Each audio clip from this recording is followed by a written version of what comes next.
یہ matric board Karachi کا وہ بورڈ ہے جس میں لکھا ہوا ہے کہ محترمہ بیگم محمودہ سلیم خان وزیر تعلیمات مغربی پاکستان نے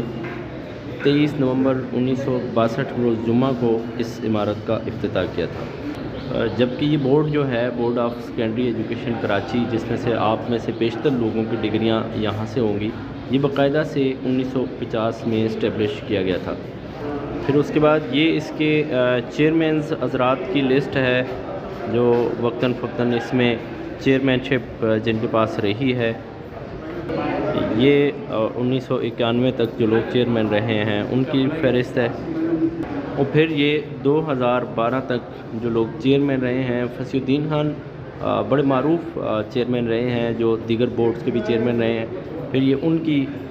لسٹ تک، ان کے نام تک یہاں پہ یہ مکمل ہے یہ بورڈ۔ اور یہ پھر ابھی تک جو سٹل اس وقت چیئرمین ہیں سید شرف علی شاہ، ان کے نام تک یہ بورڈ جو ہے وہ مکمل کیا گیا ہے۔